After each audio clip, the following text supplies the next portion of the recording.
sebuah bukit yang permai, di mana rumput hijau terhampar luas dan langit selalu biru, hiduplah seorang anak gembala. Setiap hari tugasnya hanya satu, menjaga kawanan dombanya yang merumput dengan tenang.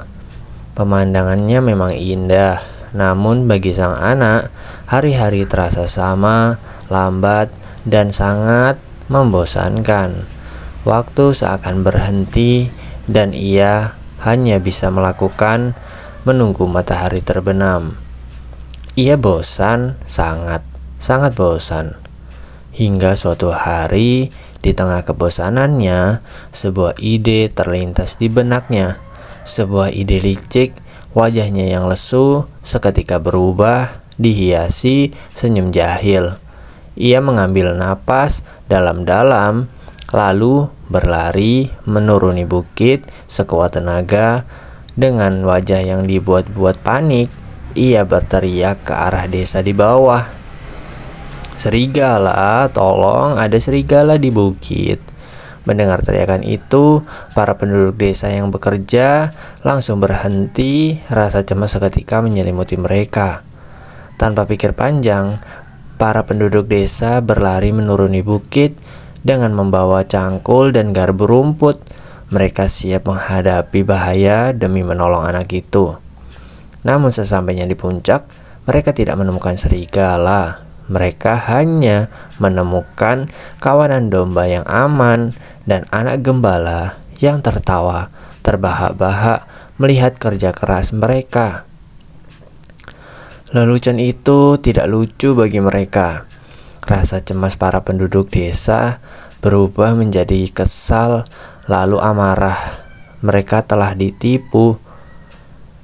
Merasa berhasil, anak itu melakukannya lagi keesokan harinya, dan lagi di hari berikutnya.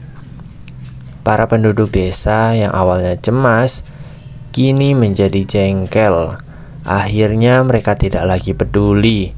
Teriakan anak itu kini hanyalah angin lalu. Mereka sudah lelah dengan kebohongannya. Sore itu, saat sang anak kembali duduk dalam kebosanannya, tiba-tiba terdengar suara gemerisik dari semak-semak di dekatnya. Ia menoleh waspada. Di balik kegelapan semak, sepasang mata kuning menatapnya.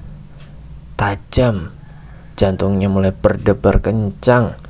Dan kini, bahaya nyata. Seekor serigala besar dan lapar melompat keluar, menggeram dan menunjukkan taringnya. Domba-domba panik berlarian menyelamatkan diri. Rasa takut yang belum pernah ia rasakan menjalari seluruh tubuhnya. Wajahnya pucat pasi dan dengan sisa tenaganya, ia berlari sambil berteriak sekeras yang ia bisa. "Tolong, kali ini beneran, ada serigala sungguhan, tolong." Penduduk desa di bawahnya mendengarnya. Mereka saling berpandangan sejenak, namun menggelengkan kepala dan kembali bekerja. Bagi mereka itu hanyalah lelucon yang sama. Lelucon yang dibuat-buat. Tidak ada yang percaya, tidak ada yang datang. Di atas bukit, sang anak hanya bisa menyaksikan serigala memporak-porandakan kawanan dombanya. Ia terduduk tak berdaya, sendirian dalam senja yang mulai temaram. Ia menangis, bukan hanya karena domba-dombanya, tapi karena kebohongannya sendiri. Kepercayaan telah ia hancurkan, kini menjadi penyesalan yang paling dalam. Dan ia pun belajar pelajaran yang pahit. Seekor pembohong tidak akan pernah dipercaya, bahkan saat ia mengatakan kebenaran.